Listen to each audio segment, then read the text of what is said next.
Good morning बच्चों। हम बात कर रहे थे अपनी साइंस विषय की वर्कशीट के बारे में, जो मिशन कोशिश ब्रिज कोर्स के तहत आपको कराई जा रही हैं। इससे पहले हमने वर्कशीट पूरी कर ली है पहली, और दूसरी वर्कशीट की भी हमने एक्टिविटी कर ली थी। बची हुई एक्टिविटी को आज पूरा करेंगे और शुरुआत करेंगे। देखो, हम इससे पहले इसी वर्कशीट में नहीं, वर्कशीट 2 में हम बात कर चुके थे एक्टिविटी 1 की, जिसमें हमने देखा था कि मनुष्य और अन्य जानवरों को देखने, सूंघने, सुनने, स्वाद लेने और छूने या महसूस करने की क्षमता को संवेदना कहा जाता है। यहाँ पर हमने देखा था हम किस चीज़ से सुनते हैं, किससे हम हेयर करेंगे, हम सुनेंगे कान से। उसके बाद देखिए यहाँ पर का दूसरा स्मेल, हम स्मेल किससे करेंगे बच्चों, हम नोज से करेंगे। टच हम हाथ से करेंगे। सी हम किससे करेंगे, हम अपने आइज से करेंगे। और यहाँ पर टेस्ट है, देखो टेस्ट यानी कि हम अपनी टंग से करेंगे, अपनी जीभ से करेंगे बच्चों। और इस वाले पार्ट को भी आपको मिलाना है, इस वाले पार्ट को भी आपको मिलाना है, जैसे हैंड को हैंड के साथ मिलाना है। इस प्रकार से हम इस पर बात कर चुके हैं बच्चों। इसके बाद हमने दूसरा यहाँ पर एक्टिविटी देखी थी। दूसरी एक्टिविटी में क्या था कि जानवरों में भी विभिन्न प्रकार की संवेदी अंग होते हैं, जिनकी सहायता से वह अपने लिए भोजन ढूंढते हैं, अपने शत्रुओं से बचाव करते हैं अपने आप का, और अपने जीवन को आसान बनाने हेतु विभिन्न जंतुओं में विभिन्न प्रकार के विशिष्ट संवेदी अंग होते हैं। तो उन्हीं संवेदी अंगों को, जो उनके सुपर सेंसेस थे, उनको हमने बात करी थी। जैसे स्नेक, यहाँ पर सुपर सेंस ऑफ टच की हमने बात करी थी बच्चों। ध्यान से अगर आपको को याद हो, आपने बहुत अच्छे से उस वीडियो को देख लिया है। आगे जो हमारी एक्टिविटी बची है उसको हम यहाँ पूरा कर रहे हैं। तो एलिफेंट की जो सुपर सेंस है वो क्या थी, वो सुपर सेंस ऑफ हियरिंग थी बच्चों। सुपर सेंस ऑफ क्या थी, वो हियरिंग थी। उसके बाद हमने आपको बताया था कि जो मंकी है, मंकी की क्या है सुपर सेंस, वो सुपर सेंस ऑफ साउंड है। डॉग की हमने आपको बताई थी सुपर सेंस ऑफ स्मेलिंग। और ईगल की क्या थी, ईगल की आपकी थी super sense of feeling, super sense of feeling. तो बच्चों ये हमारा काम पूरा हो गया था, और फिर हम अगली एक्टिविटी की ओर बढ़ गए थे, जिसमें क्या था कि हमने अपने कानों के पीछे अपने हाथ रखे थे। फिर पहले एक दोस्त को दूर खड़ा करा और उससे बोला कि हाँ भाई आप कुछ बोलो। उन्होंने कुछ बोला धीरे से। फिर दूसरी एक्टिविटी में हमने थोड़ी देर के बाद अपने कानों के पीछे हाथ रख लिए। अब हमने कहा कि अब बोलो। तो उन दोनों में अंतर था, आवाज़ तेज़ थी अभी इस बार। अब कब आवाज़ तेज़ थी, जब कानों के पीछे हाथ रखी थी। उसके बाद अपने कानों पर हाथ रखो और कुछ कहो। क्या आप अपनी खुद की आवाज़ सुन सकते हैं? जी बिल्कुल, आप एक काम करिए, अभी करिए, अपने कानों में हाथ रखिए और फिर कुछ बोलिए जी। अगर आपको अपनी आवाज़ सुनाई दे रही है, हाँ बिल्कुल आपको आपकी आवाज़ सुनाई देगी। फिर अपने कानों पर हाथ रखकर क्या आप अपने दोस्त की आवाज़ सुन सकते हैं? अब आप हम अपने कानों को बंद कर देंगे, क्या हमें अपने दोस्त की आवाज़ सुन पाएंगे? नहीं सुन पाएंगे, अगर वो बहुत दूर खड़ा है तो। अगर पक्षियों की तरह तुम्हारी आंखें तुम्हारे कान की जगह होती तो क्या होता, हम चारों ओर को देख पाते जी, हम भी, हमको मुड़ने की ज़रूरत नहीं पड़ती। किन किन मौक़ों पर तुम्हारे सूंघने की शक्ति तुम्हारे काम आती है? अब कब कब काम आती है हमारी सूंघने की शक्ति? जब कभी कोई स्वादिष्ट भोजन, यानी जब कोई भोजन बनना होता है, हमें सूंघने की शक्ति, यानी कि हमें पता लग जाता है कि हाँ यस भोजन बन गया। कहीं पर कोई गंध आ रही होती हो, कहीं पर कोई चीज़ सड़ा होता है, तो हमें तुरंत पता लगता है कि यहाँ पर कुछ सड़ा है या कुछ जानवर मरा है, तो उसकी बदबू जो है हमें आने लग जाती है। कहीं पर कोई कपड़ा जला होता है तो उसकी जो गंध है वो भी हमें पता लग जाती है। आगे बात करेंगे। और इसमें ये था कि कई जानवरों को कई जानवरों को मार दिया जाता है। क्यों मार दिया जाता है? उनके अंग जो हैं, उनके अंगों को बेचने के लिए, उनके जो अंग होते हैं वो काफ़ी महंगे बेचे जाते हैं, इसलिए उनको मार दिया जाता है जानवरों को बच्चों। तो ध्यान से सुनिएगा। हाथियों को उनके दांतों के लिए मारा जाता है, बाघों और सांपों को उनकी खालों के लिए मार दिया जाता है। ऐसे ही यहाँ पर को दे रखें, tiger are killed for their skin.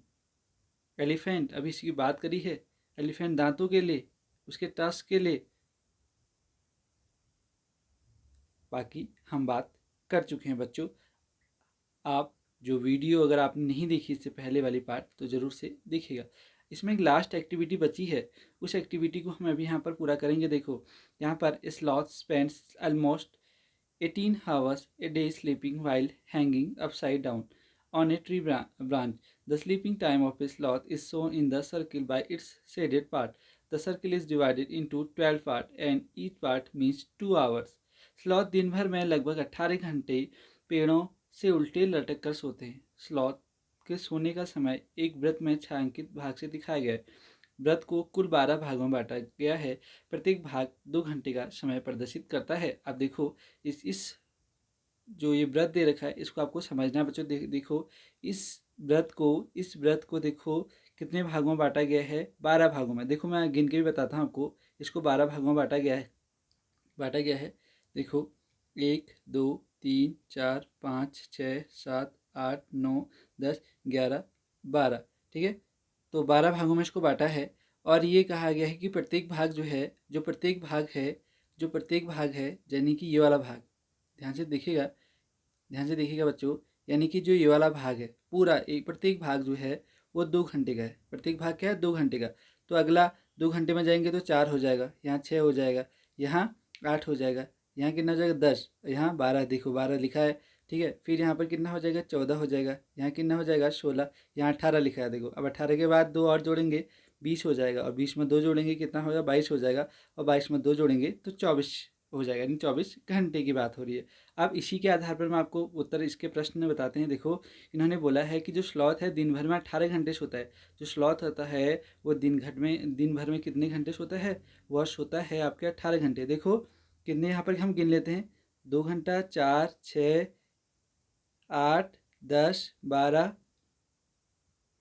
14, 16 और 18 घंटे स्लॉथ सोता है। अब ऐसे आपको प्रश्न दिए होंगे नीचे, उन पर देखते हैं। यहाँ पर कुछ अन्य जंतुओं के सोने का समय वृत्त में छायांकित भाग द्वारा दिखाया गया है। आप प्रत्येक जंतु के सामने उसके सोने का समय घंटों में लिखिए। तो अब हमें पता लग गया है कि एक पार्ट है वो 2 घंटे का है। तो देखो काऊ कितना सोती होगी, तो देखो काऊ एक पार्ट, 2 पार्ट, यानी कि 2 घंटा। ध्यान से सुनिएगा कि आपका काव 2 घंटा, 4 घंटा, तो काव कितना घंटे सोती है? 4 घंटा, क्योंकि एक भाग जो है वो 2 घंटे का है। ऐसे देखो पाइथन, कितना सोता होगा? 2 घंटा, 4 घंटा, 6 घंटा, 8,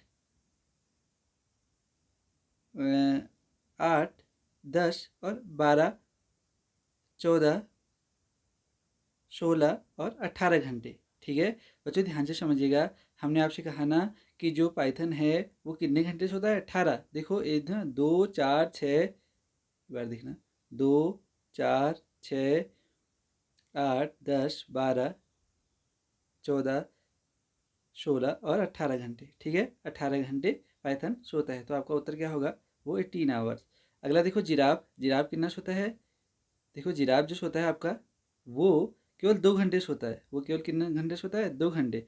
अब देखते हैं बिल्ली, हमारे घर में बिल्ली होती है ना, कैट, वो कितने घंटे सोती है? देखो 2 4 6 8 10 और 12, तो बिल्ली जो सोती है वो 12 घंटे सोती है। बच्चों ध्यान से समझिएगा, हमने आपको जो हमारी एक्टिविटी बची थी 6, उसको हमने पूरा कर लिया है। ये रह गई थी हमारी, तो आप ज़रूर से इसको अपनी कॉपी में करेगा और समझते हुए करेगा।